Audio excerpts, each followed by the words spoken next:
Good evening, everybody, and welcome to Creatrix channel, my dear friends. We are live. We are live with another session on power system, and this time I have brought for you three-phase transmission line. तो अभी तक मेरे दोस्त हम लोग क्या-क्या cover कर चुके हैं? इंडक्टेंस वाला पार्ट कवर कर चुके हैं, बंडल्ड कंडक्टर में बता चुका हूं, और मैं आपको सभी तरह के कंडक्टर बता चुका हूं, स्ट्रैंडेड बता चुका हूं, सॉलिड कंडक्टर बता चुका हूं, पूरी कंडक्टर्स की कहानी हम लोग सुन चुके हैं। और अब बात करेंगे हम लोग बात करने वाले हैं थ्री फेज ट्रांसमिशन लाइन में कि थ्री फेज में कंडक्टर्स का अरेंजमेंट कैसे होता है, थ्री फेज में इंडक्टेंस कैसे होता है, ये सब चीजें डिस्कस करेंगे इस लेक्चर के अंदर। बहुत मजा आने वाला है और आप लोग काफी एंजॉय करने वाले हो, काफी प्रैक्टिकल नॉलेज गेन करने वाले हो। डेफिनेटली कंसेप्चुअल और प्रैक्टिकल दोनों नॉलेज आपको इस लेक्चर में मिलने वाली है। तो सबसे पहले let me introduce myself for my friends who are meeting me for the first time. My dear friends, my name is Ankit Goyal. I got AIR1 twice in GATE in 2014 and 2018. I was awarded the President of India Gold Medal by the President himself in the year 2013 when I graduated from IIT Indore. Till date, I have taught more than 1 lakh students in the online and the offline classes, and presently I am working as a director at an academy for GATE department. But मेरे भाई, हम लोग क्यों मिल रहे हैं? हम लोग इसलिए मिल रहे हैं क्योंकि आप लोगों को गेट और ईएससी में टॉप रैंक लाना है, और मेरा सपना है कि इस चैनल से मुझे टॉप 100 रैंक निकालना है। ठीक है, इस चैनल से मुझे टॉप 100 रैंक निकालने हैं, और इसी वजह से नए इनिशिएटिव आपके लिए लगातार आते जा रहे हैं। जैसे कल एप्टीट्यूड लॉन्च किया था, फिर पावर सिस्टम का पूरा कोर्स एकदम नेक्स्ट लेवल चल रहा है मेरे भाई, एकदम नेक्स्ट लेवल चल रहा है कि सारी चीजें आपको विद ग्राफिक्स विद एवरीथिंग दिखाई जा रही है। ठीक है, विद एवरीथिंग आपको दिखाया जा रहा है, हर चीज बढ़िया तरीके से। और मेरे भाई देखो, अगर अपनी तैयारी को एकदम नेक्स्ट लेवल लेके जाना चाहते हो ना, तो करना कुछ भी नहीं है, अनअकैडमी लर्निंग ऐप डाउनलोड कर लो मेरे भाई, क्योंकि अनअकैडमी लर्निंग ऐप पे इंडिया के सभी टॉप टीचर लाइव क्लासेस ले रहे हैं free of cost, live quizzes करा रहे हैं फ्री ऑफ कॉस्ट, और टेस्ट सीरीज भी करा रहे हैं फ्री। जब इतना कुछ मेरे भाई फ्री मिल रहा है, ऑल इंडिया लेवल पे चीजें चल रही हैं, तो why don't you come to Unacademy app and you show everybody what you are made of. सबका मुंह बंद कर देना रैंक लाके मेरे भाई। जितने भी लोगों ने आज तक आप पे डाउट किया, आप लोग सबका मुंह बंद कर दोगे गेट 2021 में, साबित करके कि भैया हम भी कर सकते हैं, हम भी ला सकते हैं। ये दुनिया को दिखाना है मेरे भाई, और इसके अंदर कसर नहीं छोड़नी है। तो आज ही अनअकैडमी लर्निंग ऐप डाउनलोड कर लो, और उसके बाद ना ये यूआरएल खोल लेना। यूआरएल खोलना सबको आना चाहिए, इंजीनियर्स हो। एक लड़का मुझसे पूछता है, सर ब्राउजर कहां मिलता है? मेरे भाई ब्राउजर में यूआरएल खुलेगा। ब्राउजर कहां मिलता है?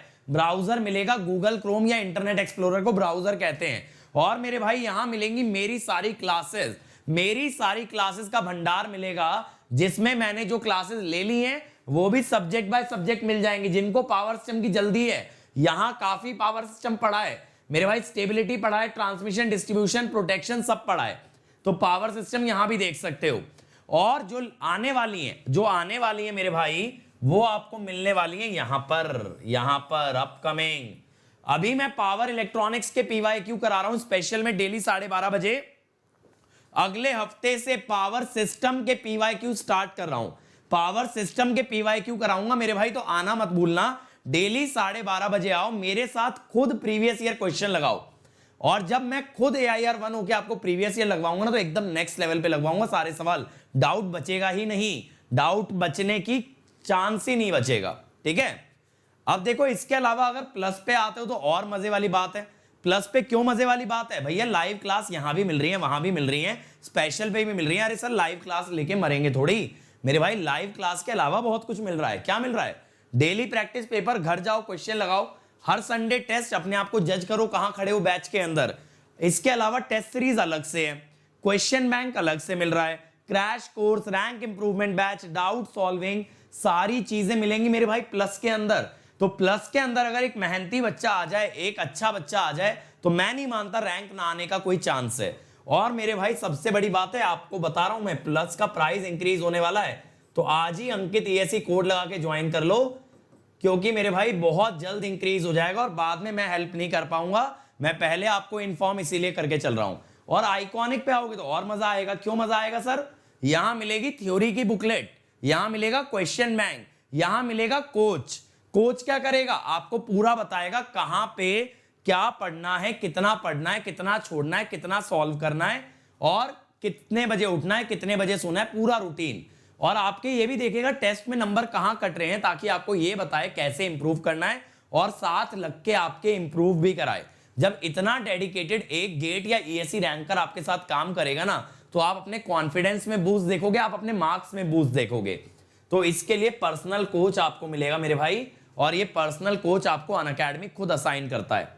और मेंस Q&A प्रैक्टिस मिलेगी, स्टडी प्लानर, इसके अलावा एक्सपर्ट गाइडलाइन सब मिलेंगी मेरे भाई, सब कुछ मिलेगा। सिर्फ कहां पे, आइकॉनिक पे। तो आइकॉनिक में प्लस का सब इंक्लूडेड है, बाकी भी सारे फीचर्स इंक्लूडेड है आइकॉनिक के अंदर, ठीक है। तो मेरे भाई ये जो हम पावर सिस्टम का कोर्स कर रहे हैं, जैसा आपका डाउट आ रहा है, थ्योरी प्लस क्वेश्चन दोनों है। तो एक बार इंडक्टेंस का टॉपिक कवर कर दूंगा, तो मैं आपके लिए थ्योरी के बाद क्वेश्चंस लगवाऊंगा इंडक्टेंस के, फिर कैपेसिटेंस कवर करने के बाद कैपेसिटेंस के सवाल लगाऊंगा। तो टेंशन मत लो, विद क्वेश्चन पूरा कोर्स कवर करेंगे, घबराने की जरूरत नहीं है। जैसे कंट्रोल सिस्टम किया था एकदम नेक्स्ट लेवल, वैसे ही पावर सिस्टम होने वाला आपका नेक्स्ट लेवल। चलो अब मेरे भाई आज का टॉपिक क्या है, दिख रहा है ये? आज का टॉपिक है ये जो नजर आ रहा है सामने, 3 phase transmission line. 3 phase transmission line. अब इसके अंदर ये देखो, आप कहोगे सर हमें 3 तो नहीं, हमें 6 दिख रही हैं, हमें तो 6 दिख रही हैं। तो आंखें मल लो, बट दिखेंगी 6 ही हैं। देखो कैसे मेरे भाई ये वाला टावर उठा लेते हैं, कौन सा साफ दिख रहा है, एक टावर पकड़ लो, चलो ये वाला ले लो। एक कंडक्टर, दूसरा कंडक्टर, तीसरा कंडक्टर, चौथा, पांचवा और ये भैया छठा। 6 दिख रहे हैं ना, इसे कहते हैं डबल सर्किट लाइन। क्या कहते हैं? Double circuit line. यानी एक फेज की 2-2 वायर आ रही हैं, एक फेज की 2-2 वायर आ रही हैं। अब आप कहोगे कि भाई 2 वायर क्यों आ रही हैं, 2 वायर क्यों आ रही हैं? मेरे भाई 2 वायर इसलिए आ रही हैं ताकि करंट रेटिंग बढ़ा सके सिस्टम की पावर रेटिंग बढ़ाई जा सके, सिस्टम की पावर रेटिंग बढ़ाई जा सके। बात समझ आ रही है? तो डबल सर्किट लाइन का मतलब होता है each phase has 2 conductors, each phase has 2 conductors. और सिंगल सर्किट लाइन का मतलब होता है each phase has only 1 conductor. तो 3 फेज के टावर कुछ इस तरह से दिखते हैं, हर फेज के कंडक्टर होते हैं। तो अगर 6 कंडक्टर है तो क्या बोल दोगे? Double circuit line. तो आज इसी के बारे में पढ़ाने वाला हूं, इसके सारे कंसेप्ट, सारे लॉजिक बिल्कुल बेसिक से एडवांस तक क्लियर कर देंगे। ठीक है भाई, चलो अब सबसे पहले बात आती है 3 फेज के कंडक्टर्स अरेंज कैसे होते हैं। देखो जब 3 फेज के कंडक्टर अरेंज करने की बात आती है तो 2 कॉन्फ़िगरेशन पे बात की जाती है। एक होता है सिमेट्रिकल और दूसरा होता है एसिमेट्रिकल। तो सिमेट्रिकल और एसिमेट्रिकल दोनों कॉन्फ़िगरेशन हम लोग डिस्कस करेंगे इस लेक्चर के अंदर। दोनों कॉन्फ़िगरेशन डिस्कस करने वाले हैं कि सिमेट्रिकल के क्या फीचर्स हैं, क्या बेनिफिट्स हैं, और एसिमेट्रिकल के क्या फीचर और क्या बेनिफिट होने वाले हैं। मेरे भाई ये सब चीजें डिस्कस होंगी यहां कंडक्टर कॉन्फ़िगरेशन के अंदर। अब देखो सबसे पहले मैं सिमेट्रिकल से स्टार्ट करता हूं। अब सिमेट्रिकल क्या होता है? जिसके अंदर तीनों कंडक्टर एक इक्विलेटरल ट्रायंगल पे प्लेस्ड हो, उसे कहते हो सिमेट्रिकल। यानी तीनों कंडक्टर के बीच में बराबर स्पेसिंग आएगी, तो उसे क्या बोलोगे? आप बोलोगे सिमेट्रिकल कंडक्टर, सिमेट्रिकल कॉन्फ़िगरेशन। अब यहां पे क्या होता है, देखो यहां पे देखो, अगर हम बात करें ए फेज की, तो ए फेज में जो म्यूचुअल आएगा, और मेरे भाई लिंक शेयर कर दो सेशन को, लाइक दबा दो। लाइक अभी तक नहीं दबाया सब लोगों ने, लिंक शेयर करके लाइक दबा दो, और ज्यादा से ज्यादा बच्चों तक इस आवाज को पहुंचाना है, ज्यादा से ज्यादा बच्चों तक इस लेक्चर को पहुंचाना है। मेरे भाई दिन रात मेहनत कर रहा हूं सिर्फ इस वजह से कि मेरा रेवोल्यूशन इंडिया के हर कॉर्नर में पहुंचेगा। मुझसे बड़ा ये रेवोल्यूशन है जिसमें मेरी पूरी टीम लगी हुई है। तो आप लोगों की जिम्मेदारी है मेरे भाई इस रेवोल्यूशन को सक्सेसफुल बनाना। इंडिया में बच्चे बच्चे तक, कोने कोने तक हमें अपने कंटेंट को, हमें अपनी नॉलेज को, हमें अपने लेक्चर्स को पहुंचाना है। ठीक है, तो इसमें आप लोग मदद करोगे मेरे भाई, और आप लोगों की मदद बहुत ज्यादा जरूरी है, उसके बिना ये सक्सेसफुल नहीं हो सकता। खासकर मेरे जितने भी कॉलेज वाले बच्चे मुझे देख रहे हैं, बिल्कुल अपने कॉलेज के हर स्टूडेंट के साथ शेयर कर देना कि भाई यहां पे बेस्ट नॉलेज मिल रही है इलेक्ट्रिकल की, मोस्ट इंटरेस्टिंग मैनर में मिल रही है, तो सब लोग अटेंड करें, सब लोग अटेंड करेंगे तभी हम इलेक्ट्रिकल इंजीनियरिंग का लेवल रेज कर पाएंगे इस कंट्री के अंदर, ठीक है। तो ये मेरे को घटिया सी अटेंडेंस मत दिया करो, मुझे मजा नहीं आता है फिर पढ़ाने में। अब देखो ए फेज में म्यूचुअल किसकी वजह से होगा, बी और सी। अब मैं कहता हूं मेरे भाई कि अगर आपको पूछा जाए म्यूचुअल जीएमडी ए का, ए में बी और सी से आ रहा है, तो आप दो डिस्टेंस ले लोगे, ए बी और ए सी ले लोगे अंडर रूट। फिर आपसे पूछूं भाई मैं म्यूचुअल जीएमडी बी का, आप कहोगे सर बी में दो से आ रहा है, ए से और सी से, ए बी और बी सी अंडर रूट। फिर मैं पूछूं सर म्यूचुअल सी का, आप कहोगे सर दो से आ रहा है, ए सी और बी सी। चलो भैया सही बात है, लेकिन मेरे बंधु जब ये सारे डिस्टेंस डी हैं, जब ये सारे डिस्टेंस डी हैं, तो इनके क्यूब या इनका ज्योमेट्रिक मीन क्या आएगा, डी आएगा ना। इनका ज्योमेट्रिक मीन डी आएगा। कैसे सर, डी इंटू डी का अंडर रूट क्या होता है, डी होता है। डी इंटू डी का अंडर रूट क्या होता है, डी होता है। अब देखो इसके बाद बात करते हैं जीएमआर की। GMR of A,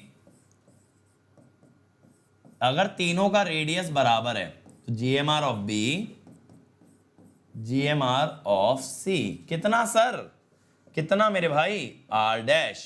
are dash अगर तीनों का रेडियस बराबर है तो तीनों का जीएमआर भी बराबर आएगा, आर डैश। क्या आएगा, आर डैश। ये बात क्लियर है। अब इसके अलावा देखो तीनों के जीएमडी बराबर आ गए, तीनों के जीएमडी बराबर आ गए और तीनों के जीएमआर भी बराबर आ गए, तीनों के जीएमआर भी बराबर आ गए। अब आप क्या कहोगे कि सर तीनों का जब इंडक्टेंस निकाला जाएगा, तो इंडक्टेंस तो ऐसे ही निकालते हो ना मेरे भाई, mu naught by 2 pi ln GMD bye GMR। अब बंधु यहां पे GMD कितना आएगा, D आएगा, GMR आएगा R डैश, तो ln D by R dash. अब लेकिन अगर आप B और C का निकालते तो भैया उनका भी सेम ही आता, उनका भी सेम आता, क्योंकि उनका भी GMD इतना ही है और उनका भी GMR इतना ही है। अरे मेरे भाई अगर तीनों का इंडक्टेंस, या ये कह दो पहले तीनों का GMD और GMR सेम आ रहा है, तो तीनों का इंडक्टेंस बराबर आता है। तो सिमेट्रिकल कॉन्फ़िगरेशन की खासियत क्या है मेरे भाई, सिमेट्रिकल कॉन्फ़िगरेशन की खासियत ये है कि LA equal to LB equal to LC। क्या है, LA equal to LB equal to LC। ये बात आपको याद रखनी है। सिमेट्रिकल माने इक्विलेटरल ट्रायंगल, और उसके अंदर तीनों इंडक्टेंस बराबर होती हैं, तीनों इंडक्टेंस बराबर होती हैं। लेकिन मेरे भाई आप कोई भी फिगर उठा के देखो, क्या इक्विलेटरल ट्रायंगल दिख रहा है, नहीं दिख रहा सर। क्या इक्विलेटरल ट्रायंगल दिख रहा है, अरे भाई नहीं दिख रहा है। तो यानी प्रैक्टिकली ऐसा नहीं होता कि कॉन्फ़िगरेशन सिमेट्रिकल हो जाए। ये तो आइडियल सिनेरियो है कि तीनों लाइन का इंपीडेंस यानी कि तीनों का इंडक्टेंस बराबर आ गया। तीनों का इंडक्टेंस बराबर आएगा तभी ना सिस्टम बैलेंस कहलाएगा, तभी तो सिस्टम बैलेंस कहलाएगा। बैलेंस की कंडीशन ही होती है ऑल इंपीडेंसेस मस्ट बी सेम। लेकिन यहां ऑल इंपीडेंसेस सेम तो आ गए, but this is not practical, this is not practical. तो प्रैक्टिकल क्या होता है, एसिमेट्रिकल कॉन्फ़िगरेशन। जैसे देखो मैं आपको दिखाऊं वर्टिकल वाला, ये देखना मेरे भाई, वर्टिकल वाला मैं आपको दिखाता हूं। ये देखो, ये जैसे यहां पे कौन सा कलर दिखेगा आपको, चलो इससे ट्राई करते हैं। जैसे ये हो गया A, ये हो गया B, ये हो गया C। दिख रहे हैं, तीनों वर्टिकल में आ रहे हैं। ये देखो A, B और C, जैसे ये वाला टावर उठा लो, A, B और C। तो कंडक्टर कभी भी इक्विलेटरल ट्रायंगल में नहीं होते, प्रैक्टिकली वो एक के नीचे एक ही लगे होते हैं। चाहे तो आप यहां देख लो, चाहे मेरे भाई यहां देख लो, देखो ये ऐसे आ रहे हैं ना, एक के नीचे एक कंडक्टर आ जा रहे हैं। तो इसीलिए ये वाला हमारा स्पेसिंग ज्यादा यूज होता है। अगर आप छोटी लाइंस में देखोगे आपको हॉरिजॉन्टल दिख जाएगा कि एक टावर पे 3 कंडक्टर ऐसे हॉरिजॉन्टली रखे हैं, ऐसे तीनों हॉरिजॉन्टली रखे हैं। और मेरे भाई वर्टिकल वाला भी आपको दिख जाएगा बहुत जगह, जैसा मैंने अभी दिखाया कि तीनों एक के नीचे एक आ रहे हैं, लेकिन ये इक्विलेटरल ट्रायंगल नहीं है। तो क्या बोलोगे, एसिमेट्रिकल। एसिमेट्रिकल। अब इसके अंदर अगर मैं आप लोगों से डिस्कस करना स्टार्ट करूं, अगर मैं कहूं मुझे जीएमडी चाहिए ए का जीएमडी चाहिए, तो ए का आप किस किस से लोगे जी? ए बी और ए सी, ए बी और ए सी। अब ए बी कहां पे होगा मेरे भाई? ए बी की वैल्यू देखो, मैं मार्क कर देता हूं, A B C, A B C. अब देखना जरा, ए और बी का डिस्टेंस है x और ए और सी का है z, ए और सी का है z, ठीक है। फिर आप कहो भाई डीएम बी, बी में आप क्या क्या लोगे? बी सी और ए बी, बी सी का है y और ए बी का है x। फिर आप लोगे सी का, सी का क्या होगा सर? सी में आप लोगे ए के साथ और बी के साथ, ए के साथ और बी के साथ। ए के साथ सी का है z और बी के साथ है y, Z Y under root. अब मेरे भाई यहां पे ध्यान देना, अब यहां पे ध्यान देना, अब तीनों का जीएमडी सेम नहीं आया, अब तीनों का जीएमडी सेम नहीं आया, लेकिन अगर तीनों का रेडियस r ले लें, अगर तीनों का रेडियस r ले लिया जाए तो आप क्या बोलोगे? आप बोलोगे सर जीएमआर तो बराबर आएंगे मगर जीएमडी नहीं। यानी वायर तो आइडेंटिकल है, as long as wire identical है, जीएमआर बराबर है, आर डैश है, लेकिन जीएमडी बराबर नहीं है क्योंकि वायर की प्लेसमेंट सिमेट्रिकल नहीं है। अब जीएमडी ना बराबर होते हुए अगर जीएमआर बराबर हो जाए तो इंडक्टेंस का फॉर्मूला जब लगाया जाएगा कि sir mu naught by 2 pi L N GMD by GMR, जब ऐसा लगाएंगे तो आप ए में क्या रखोगे? Mu naught by 2 pi L N D M A by R dash, L B में mu naught by 2 pi L N D M B by R dash, L C mu naught by 2 pi L N D M C by R dash. अब मेरे भाई इनका mutual GMD बराबर नहीं है तो इनका इंडक्टेंस भी बराबर नहीं होगा, इनका इंडक्टेंस भी बराबर नहीं होगा। तो क्या बोलोगे? सेंस म्यूचुअल जीएमडी, अब इसका कॉन्सिक्वेंस देखना, since mutual GMD are unequal their inductances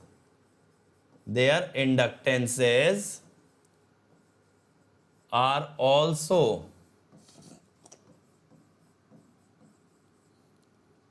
unequal. Inductance भी मेरे भाई अनइक्वल हो गई। अब बात को आगे ध्यान से समझने की कोशिश करना, इंडक्टेंस भी अनइक्वल है। अब आपको क्या पता है, देखो जब कोई ट्रांसमिशन लाइन है, मान लो ये 3 फेज ट्रांसमिशन लाइन है मेरे भाई, ऐसे ले लो, ठीक है। अब मान लो यहां पे हमारा बैलेंस्ड वोल्टेज है। बैलेंस्ड का मतलब क्या है सर? बैलेंस का मतलब है वोल्टेज का मैग्नीट्यूड बराबर है और वोल्टेज के एंगल्स में कितना शिफ्ट है? 120 का। अब ये इंडक्टेंसेस मान लो अलग अलग है, यही तो हमने बोला है, इंडक्टेंसेस मान लो अलग अलग है। अब इंडक्टेंसेस मेरे भाई अगर अलग अलग हैं तो यहां पे क्या होगा, यहां पे जो ड्रॉप आएगा ना, drop A is not equal to drop B is not equal to drop सी।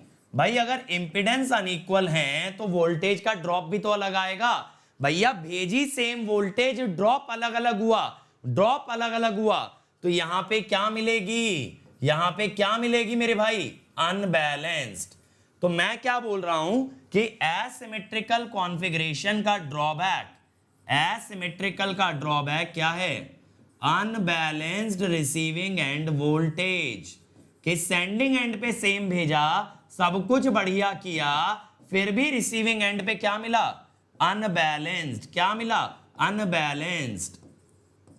अब आप कहोगे सर अभी तो आपने बोला कि एसिमेट्रिकल ज्यादा प्रैक्टिकल है, अगर ये अनबैलेंस दे रहा था तो क्या हमारा दिमाग खराब है जो कि हम एसिमेट्रिकल लगा रहे हैं? नहीं मेरे भाई, नहीं मेरे भाई, हमें ये मालूम चल गया समस्या क्या है। अब हम ये जान चुके हैं प्रॉब्लम क्या है एसिमेट्रिकल के साथ, इसको दूर कैसे करना है, इसको दूर कैसे करना है ये भी डिस्कस करेंगे। बट अभी के लिए ये जान लो अनबैलेंस्ड का एक प्रॉब्लम आ जाता है एसिमेट्रिकल के साथ। बात क्लियर है? बात क्लियर है?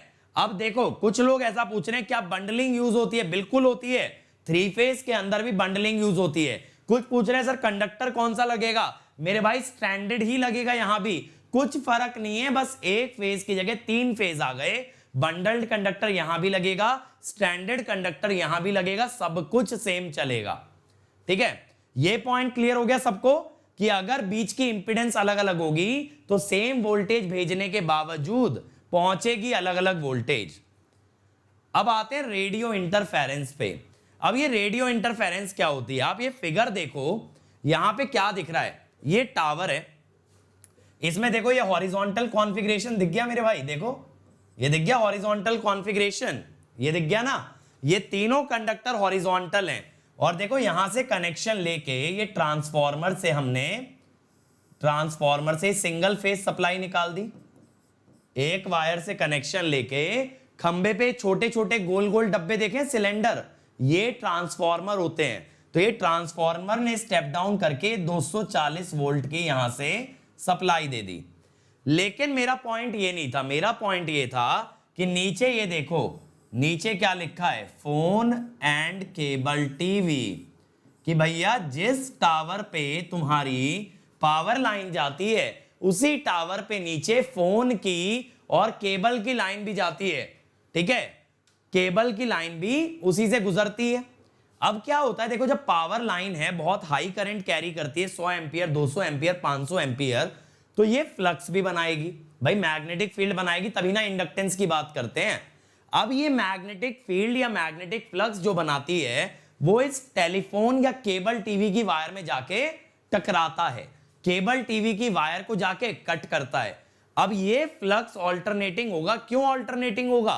क्योंकि इसके अंदर जो करंट फ्लो कर रहा है ऊपर, वो करंट ऑल्टरनेटिंग है। अगर करंट एसी है तो उससे बनने वाली मैग्नेटिक फील्ड भी एसी होगी। अगर इस वायर में एसी फ्लक्स आ गया मेरे भाई, बता दो क्या होगा? अगर यहां एसी फ्लक्स आ गया तो क्या होगा सर? यहां बन जाएगा फैराडेज लॉ से ईएमएफ। क्या बन जाएगा? दोबारा बोलो सर, यहां बन जाएगा फैराडेज लॉ से ईएमएफ। अगर यहां फैराडेज लॉ से ईएमएफ बन गया तो भैया बन जाएगा करंट। अब ये सोच के देखो, टेलीफोन पे आप बात कर रहे हो, हेलो हेलो हेलो, तो उस पे एक तो आपका वॉइस सिग्नल जा रहा है, एक तो आपका वॉइस सिग्नल जा रहा है जो आपकी स्पीच है, एक सिग्नल भेज दिया ये पावर लाइन ने, एक सिग्नल भेज दिया ये पावर लाइन ने। अब भैया जो सुन रहा है सामने वाला, उसको दो आवाजें जा रही हैं, आपकी भी और इधर से घड़ घड़ घड़ घड़ घड़ घड़ की आवाज भी आ रही है। तो इसे कहते हैं डिस्टरबेंस और इसे कहते हैं रेडियो इंटरफेरेंस।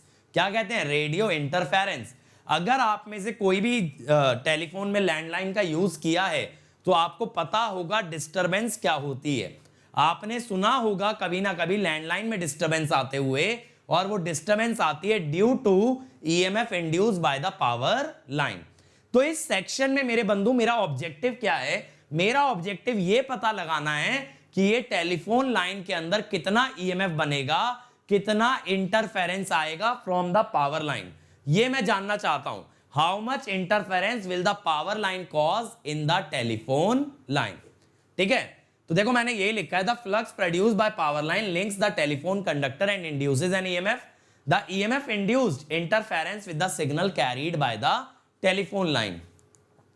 अब बात है सिमेट्रिकल और एसिमेट्रिकल में यहां फर्क क्या आता है। देखो फर्क क्या आता है ये समझाते हैं। ठीक है, समझते जाना, बेसिक बेसिक कंसेप्ट है। मैं क्या कहता हूं मेरे भाई कि अगर सिमेट्रिकल लाइन है तो LA is equal to LB is equal to LC, ये तो है। और बैलेंस्ड करंट अगर चल रहा है तो IA है I एंगल 0, IB है I एंगल -120 और IC है I एंगल +120। अब आप क्या जानते हो सर कि फ्लक्स लिंकेज होता है LI, तो यहां टोटल फ्लक्स लिंकेज क्या होगा, LAIA plus LBIB plus LCIC। आपकी ये जो देखो नीचे पावर लाइन के नीचे जो टेलीफोन लाइन जा रही है उसमें तीनों वायर्स का फ्लक्स पहुंचेगा। तो मैंने क्या किया, तीनों वायर का फ्लक्स निकाल दिया और ऐड करके टेलीफोन लाइन में डाल दिया, टेलीफोन लाइन में डाल दिया।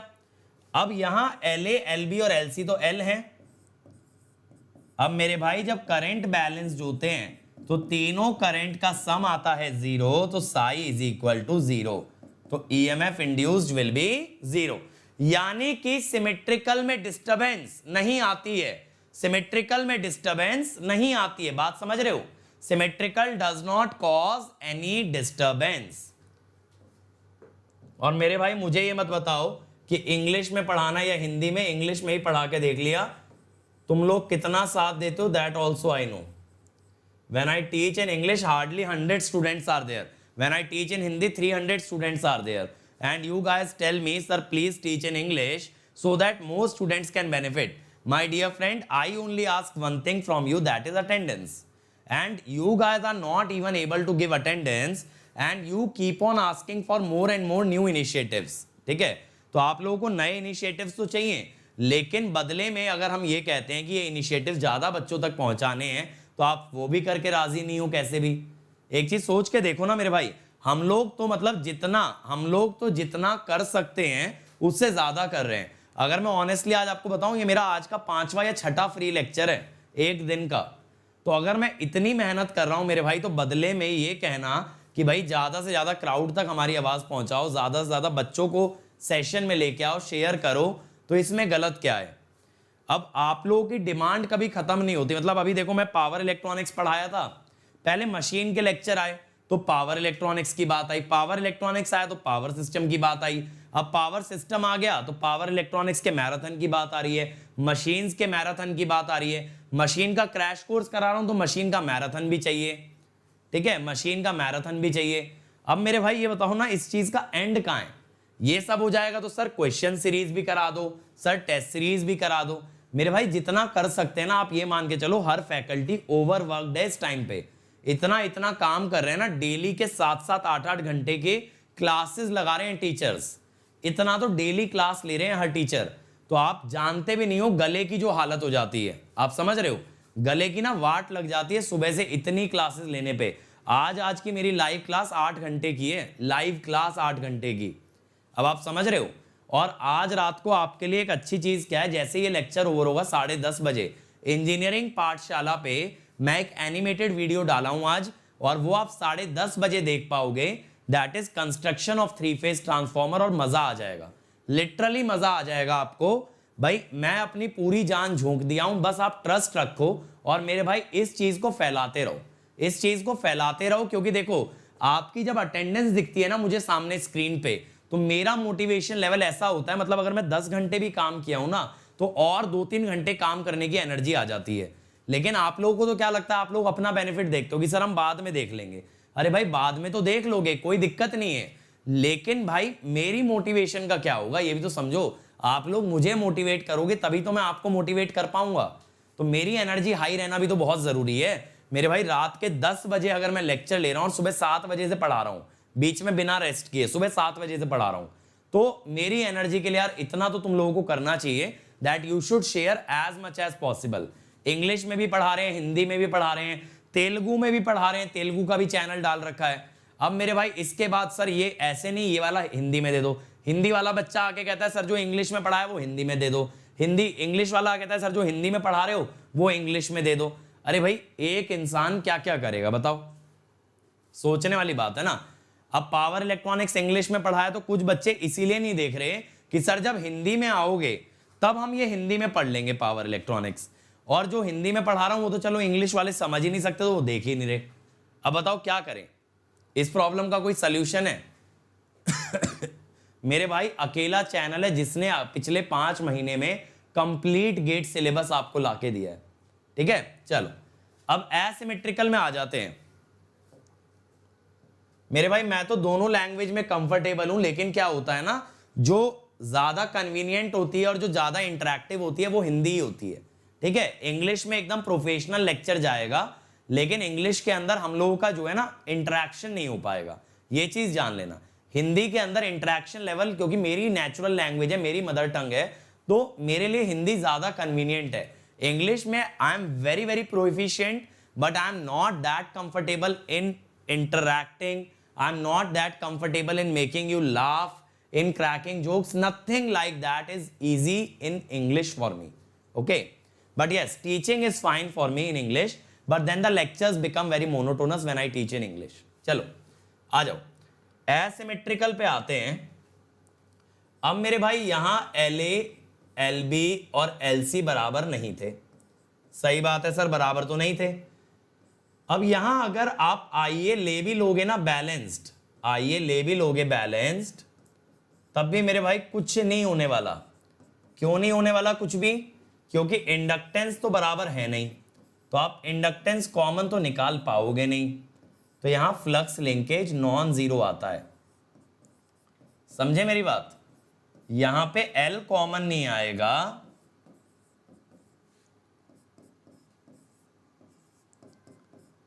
यानी कि एसिमेट्रिकल में एक और समस्या आ गई, that is radio interference. Radio interference, समझे मेरी बात? तो एसिमेट्रिकल के ड्रॉबैक बताओ जल्दी से चैट के अंदर, सब लोग बताओ एसिमेट्रिकल के क्या क्या ड्रॉबैक हमने देख लिए, तब मैं बताता हूं इसको रिजॉल्व कैसे करेंगे। ठीक है, अब मेरे भाई जल्दी बताओ आपको क्या समझ आया, एसिमेट्रिकल के क्या क्या ड्रॉबैक है। ठीक है, एसिमेट्रिकल के क्या क्या ड्रॉबैक है जल्दी बताओ। तो दो ड्रॉबैक हमने देखे, सबसे पहला हमने देखा अनबैलेंस्ड रिसीविंग एंड वोल्टेज, और दूसरा हमने देखा रेडियो इंटरफेरेंस। रेडियो इंटरफेरेंस, और इसकी जड़ क्या है? इसकी जड़ एक ही है, that is unequal inductance. Unequal inductance, अगर इंडक्टेंस बराबर होती तो शायद दोनों में से कोई भी ड्रॉबैक हमारा नहीं होता, बट इंडक्टेंस अनइक्वल होने की वजह से रेडियो इंटरफेरेंस भी आया और यहां अनबैलेंस रिसीविंग एंड वोल्टेज भी आया। ठीक है, तो इस पे आगे मैं बात करूंगा इसको कैसे हम लोग रिमूव कर सकते हैं, बट अभी मैं आता हूं ईएमएफ इंड्यूस्ड पे। ईएमएफ इंड्यूस्ड पे अब देखो, मैं आपको एक कॉन्सेप्ट बहुत अच्छा पढ़ाया था, that was called as the flux linkage. अब देखो उसी का मैं यूज करूंगा। मान लो मेरे भाई, ये देखना मजा आएगा आपको। मान लो ये 3 कंडक्टर है, पावर लाइन है, और नीचे 2 टेलीफोन लाइन है मेरे भाई, समझ गए? ये पावर लाइन है ABC और ये टेलीफोन लाइन है T1 और T2। अब देखो मेरे भाई, ये डिस्टेंस हमने लिया DA-T1, ये डिस्टेंस लिया DA-T2। ठीक है,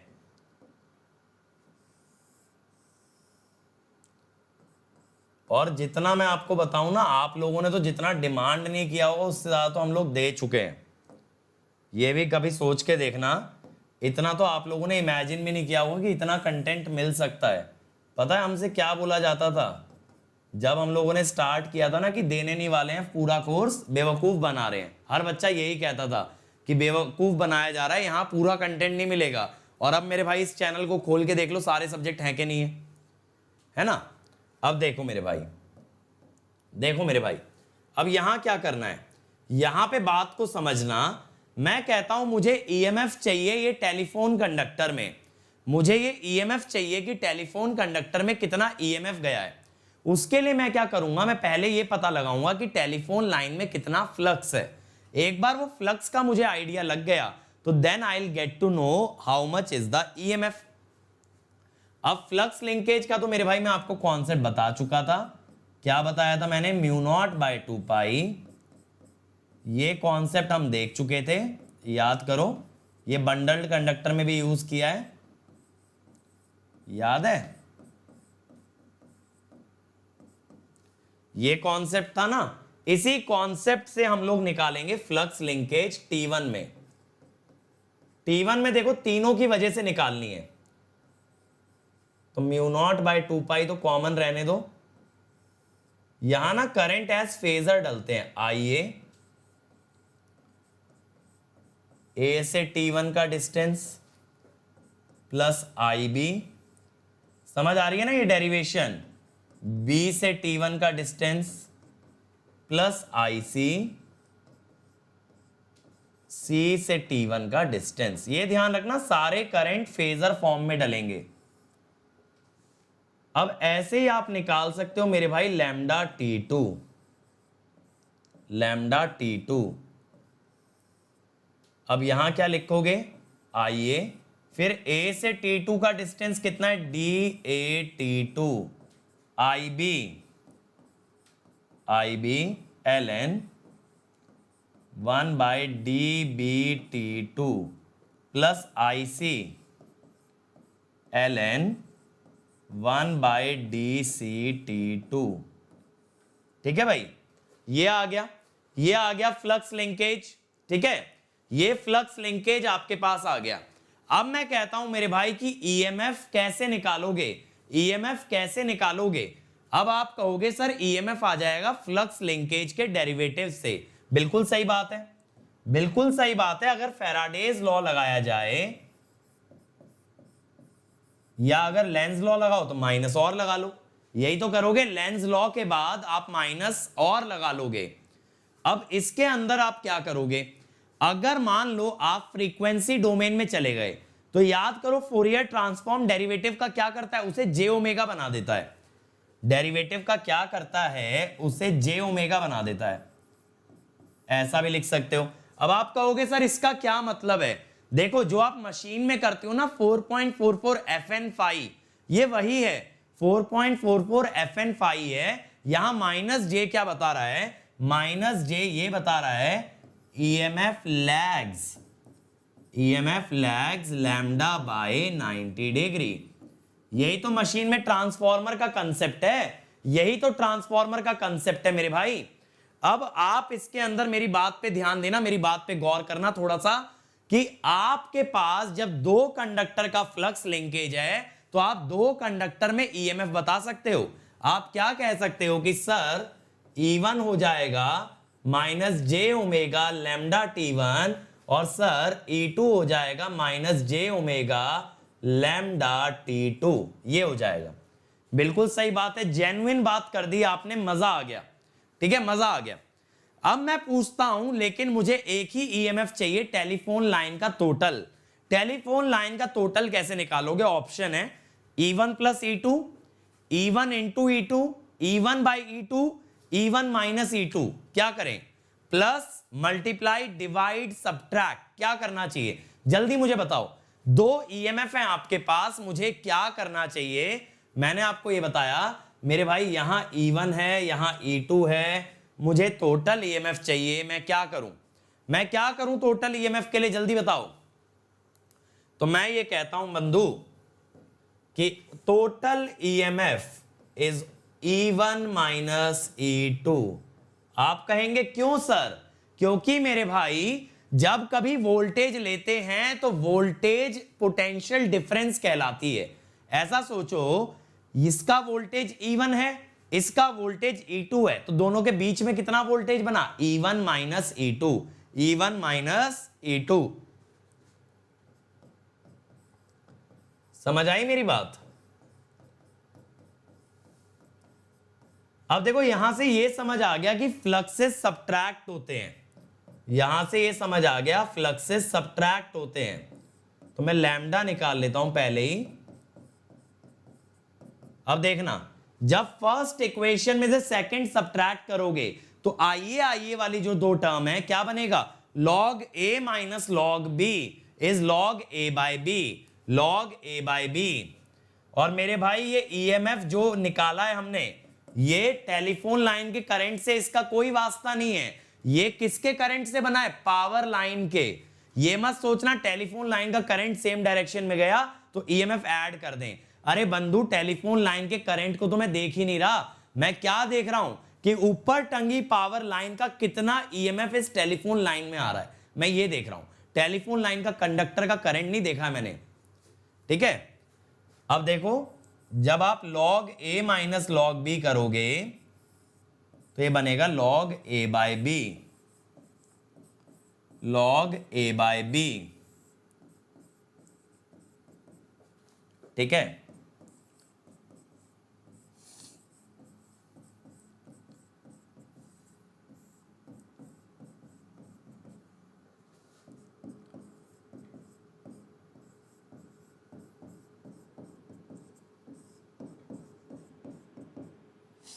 ये बन गया। अब देखो यहां से हमें क्या क्या मिल गया, हमें लैम्डा निकालना आ गया। आपके लिए मैटर ये एक्सप्रेशन करता है। कभी भी अगर आपसे ईएमएफ के बारे में पूछा जाए, इंटरफेरेंस के बारे में पूछा जाए, तो ये जो एक्सप्रेशन हमने डिराइव किया ना, बस ये मैटर करता है। अब आपके पास क्या क्या आ गया, लैम्डा हमने पता कर लिया, लैम्डा हमने पता कर लिया। आपसे पूछा जा सकता है mutual inductance, which is lambda by I. What is I? I is RMS current carried by power line. RMS current carried by power line. आपसे पूछा जाए EMF, तो आप क्या कहेंगे, magnitude wise omega into lambda, omega into lambda. ये बात clear है, ये बात क्लियर है। ठीक है, तो देखो दोबारा समझना, इंटरफेरेंस में पावर लाइन के करंट से ईएमएफ निकाल रहे हैं टेलीफोन लाइन में। टेलीफोन लाइन के अंदर जो स्पीच सिग्नल जा रहा है करंट की फॉर्म में, उसको मैं ऑब्जर्व नहीं कर रहा हूं, क्योंकि वो वैसे भी बहुत लोअर मैग्नीट्यूड का है, और जो खुद का करंट है वो इंटरफेरेंस थोड़ी है, जो बाहर से करंट उसके अंदर बन गया दैट इज इंटरफेरेंस। ठीक है, तो टेलीफोन लाइन के बारे में इतना मत सोचो, उसके बारे में इतनी चिंता मत करो। पावर लाइन से आया हुआ फ्लक्स ज्यादा इंपॉर्टेंट है। ठीक है, और गगन मेरे भाई पढ़ाई पे ध्यान दो। अब देखो जो प्रॉब्लम है आपके पास एसिमेट्रिकल कॉन्फ़िगरेशन से, उसे सॉल्व करते हैं ट्रांसपोजिशन से। अब प्रॉब्लम क्या थी, प्रॉब्लम ये थी सर कि तीनों इंडक्टेंस अनइक्वल थे, तीनों इंडक्टेंस अनइक्वल थे, जिस कारण से रिसीविंग एंड वोल्टेज अनबैलेंस था और जिस कारण से रेडियो इंटरफेरेंस बन रहा था। तो अब हमें क्या करना है, अब हमें तीनों कंडक्टर को ट्रांसपोज करना है। ट्रांसपोज का मतलब है changing their position at regular interval, change their position at regular interval. समझ आ रही है मेरी बात, समझ आ रहा है ना? तो ये हमें करना है। अब हमें ये चीज करनी है कि पोजीशन बदलनी है रेगुलर इंटरवल पे। पोजीशन बदलने से क्या होता है, सबसे पहली बात को समझना, इंडक्टेंस किस पे डिपेंड करती है, जीएमडी पे और जीएमआर पे। जीएमडी किस पे डिपेंड करता है, कंडक्टर की पोजीशन पे, कंडक्टर कहां रखा है, जीएमडी इस पे डिपेंड करता है, और जीएमआर डिपेंड करता है रेडियस पे। देखो inductance is a function of GMD and GMR. GMR तो आर डैश है,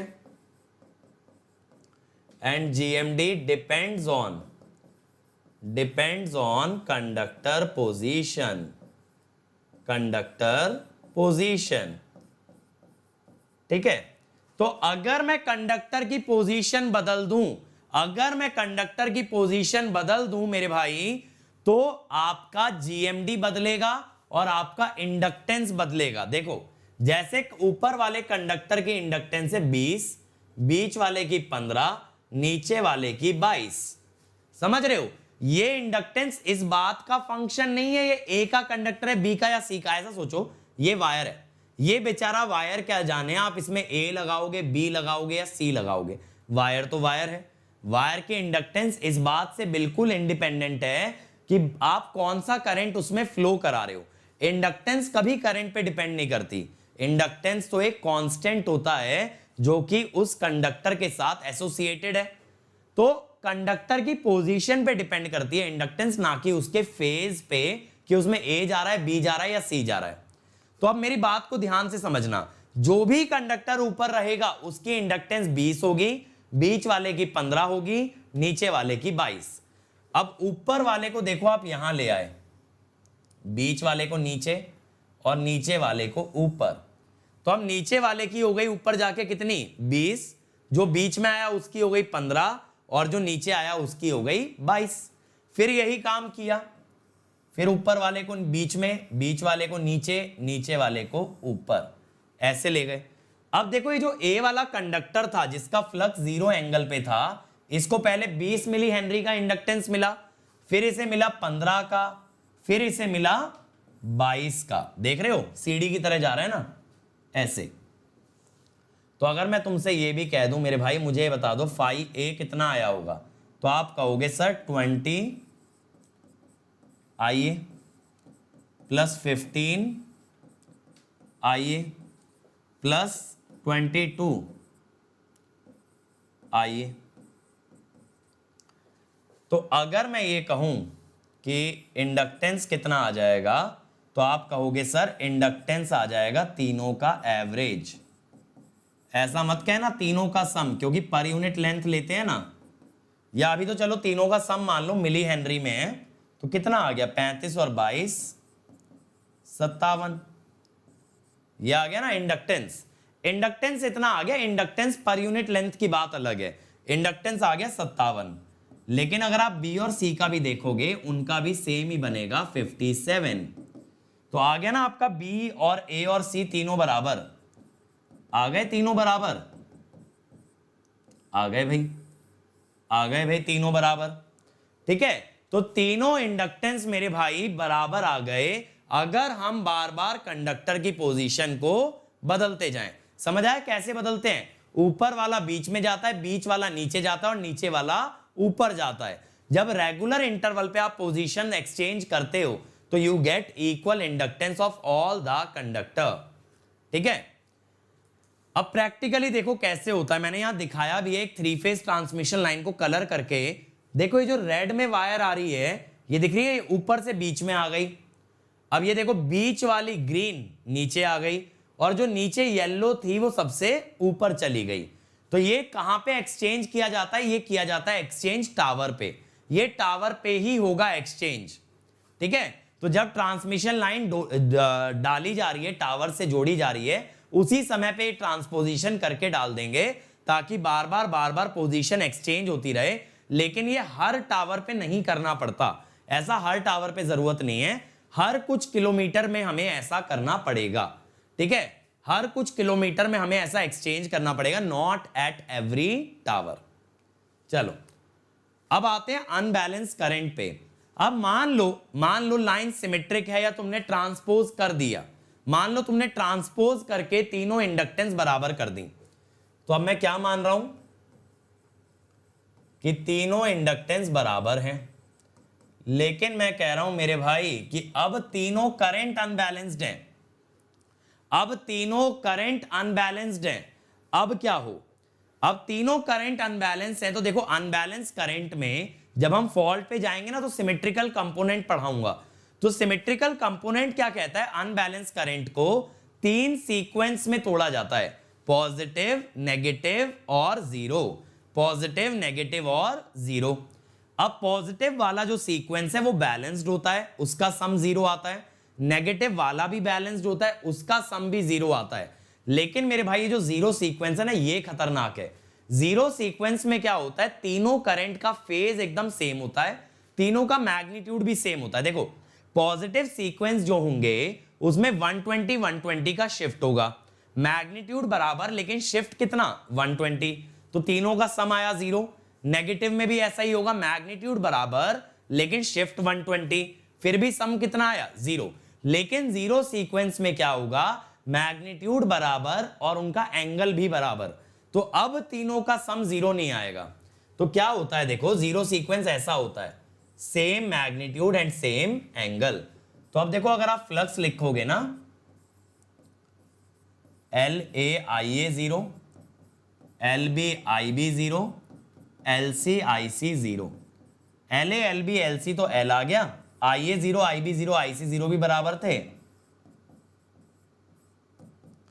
तो ये नॉन जीरो आ गया, यानी EMF भी नॉन जीरो। यानी कभी भी अगर आपके जीरो सीक्वेंस करंट, कभी भी आपके जीरो सीक्वेंस करंट अगर फ्लो कर रहे हैं, आप कहोगे सर जीरो सीक्वेंस करंट क्यों आएगा? हमने तो वोल्टेज बैलेंस कर दी। अब ध्यान से सुनना, आपका जनरेशन 3 फेज हुआ, आपका ट्रांसमिशन 3 फेज हुआ, लेकिन मेरे घर का लोड सिंगल फेज था। मेरे घर का लोड सिंगल फेज था। अब मान लो मेरी बिल्डिंग को ए फेज से कनेक्शन दिया, दूसरी बिल्डिंग को बी फेज से कनेक्शन दिया, लेकिन मेरे भाई क्या ये गारंटी है दोनों बिल्डिंग बराबर इलेक्ट्रिसिटी कंज्यूम करेंगे? नहीं, ऐसी कोई गारंटी नहीं है। ऐसी कोई गारंटी नहीं है कि दोनों बिल्डिंग बराबर इलेक्ट्रिसिटी कंज्यूम कर रही हैं। यानी दोनों अगर अलग अलग लोड हैं तो दोनों का करंट अलग अलग होगा, तो दो फेजेस के अंदर अनबैलेंस करंट आते हैं।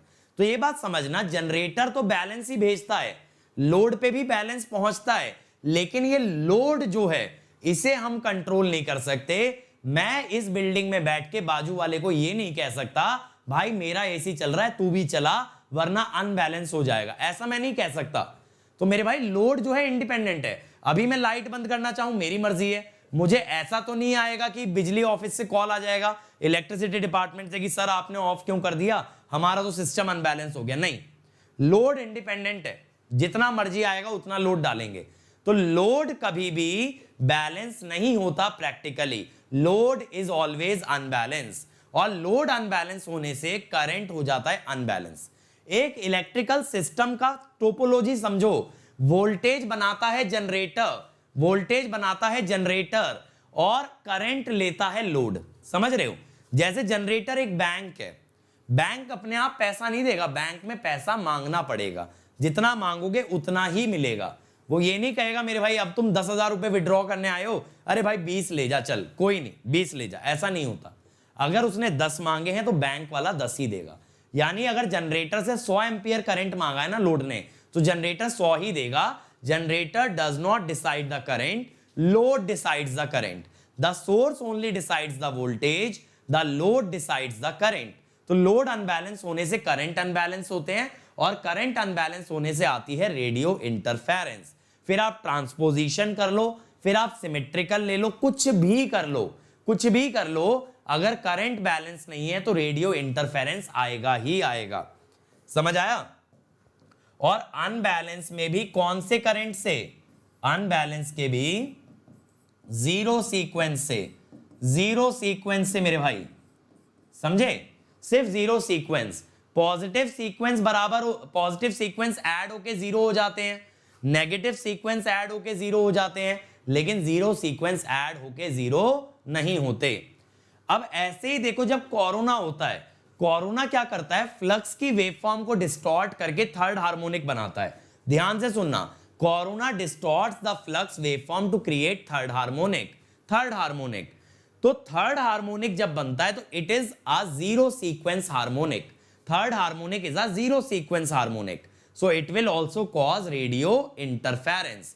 तो कोरोना की वजह से रेडियो इंटरफेरेंस बढ़ जाएगा, क्योंकि वो जो थर्ड हार्मोनिक बनाएगा it will act as zero sequence. ठीक है? और मैंने यहां लिखा भी है, only zero sequence currents are responsible for radio interference. क्योंकि उसका रीजन क्या है? Positive and negative sequences are balanced. ये दोनों सीक्वेंस आपके बैलेंस्ड होते हैं, बस ये जो जीरो सीक्वेंस है ना, इसी का सम जीरो नहीं होता। यानी कि देखो, पॉजिटिव सीक्वेंस को ना 1 से दिखाते हैं, IA1 plus IB1 plus IC1 zero होता है। नेगेटिव को 2 से दिखाते हैं तो IA2 plus IB2 plus IC2 ये भी जीरो होता है। लेकिन देखो, मैंने बताया ना, जीरो वाले करंट्स ऐड करके 3 गुना हो जाता है, क्योंकि उनका मैग्नीट्यूड भी सेम है और उनका एंगल भी सेम है। ठीक है? बिल्कुल। सूरज अगर ट्रांसपोजिशन किया है और करंट भी बैलेंस्ड है तो रेडियो इंटरफेरेंस आ ही नहीं सकता। ट्रांसपोजिशन करना है और करंट को बैलेंस रखना है तो इंटरफेरेंस नहीं आएगा, लेकिन करंट को बैलेंस मेरे भाई तुम रख नहीं पाओगे, क्योंकि हम लोड को कंट्रोल नहीं कर सकते। ठीक है? अब मैं आता हूं गैलपिंग पे। देखो क्या होता है जब हवा चलती है, इसका 3 फेज से कोई लेना देना नहीं है, पहले तो बता दूं। जब हवा चलती है ना, तो हवा ऐसे चलती है। हवा कैसे चलती है? इन स्पाइरल मोशन। स्पाइरल मोशन, इसे हम कहते हैं वॉर्टेक्स फिनोमिना। क्या कहते हैं? Vortex phenomena. अब हवा जब स्पाइरल मोशन में चलती है मेरे भाई, तो हवा की स्पीड यहां पे v1 और यहां पे v2 डिफरेंट होती है। जब भी स्पाइरल में चलती है ना तो स्पीड बराबर नहीं होती। स्पीड बराबर तब होती है जब हवा ऐसे लैमिनर चले। समझ रहे हो ना, फ्लूइड मैकेनिक्स में लैमिनर, टर्ब्यूलेंट ये सब फ्लो पढ़ते थे। अगर हवा ऐसे लेयर्स की फॉर्म में चले तो आपकी स्पीड सब तरफ बराबर होगी। अगर हवा ऐसे गोल गोल गोल गोल घूम के चले तो दोनों तरफ स्पीड अलग अलग होगी। अब आप लोग बर्नौलीज इक्वेशन से वाकिफ हो कि जब कभी वेलोसिटी अलग होती है फ्लूइड की तो उसका प्रेशर भी अलग होता है, क्योंकि pressure plus velocity plus gravity is constant. तो अगर वेलोसिटी बदली तो प्रेशर भी बदलेगा। अब ये सोचो मेरे भाई, ये एक कंडक्टर है, इस पे इधर से प्रेशर लगा P1, इधर से लगा P2, तो नेट प्रेशर तो नॉन जीरो हो गया। नेट प्रेशर नॉन जीरो हो गया। अगर हवा का नेट प्रेशर नॉन जीरो हो गया तो ये कंडक्टर झूमेगा, ये कंडक्टर हिलेगा, ये कंडक्टर हिलने लगेगा। हिलेगा तो क्या है, हिलने दो भाई। मेरे भाई जिस टावर पे ये टिका है अगर ये ज्यादा हिल गया तो वहां से टूट जाएगा। तो गैलपिंग किसे कहते हैं, ये कंडक्टर के हिलने के फिनोमिना को, कंडक्टर की ऑसिलेशन को कहते हैं गैलपिंग। और इससे खतरा क्या होता है, that conductor might break away from the tower. समझ आ रही है। तो इसको रोकने का तरीका क्या है, इन ऑसिलेशंस को डैम्प आउट किया जाए। इन ऑसिलेशंस को डैम्प आउट किया जाए तभी आप ये गैलपिंग को रोक सकते हो।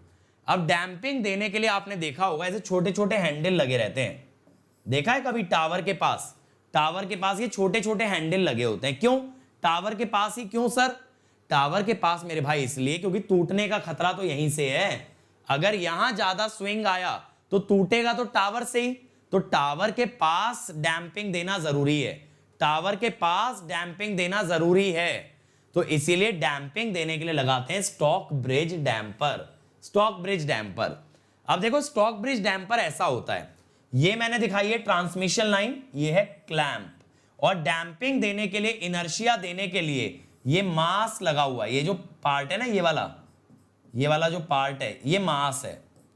ये क्या है आपका मेरे भाई, ये मास है। समझ रहे हो,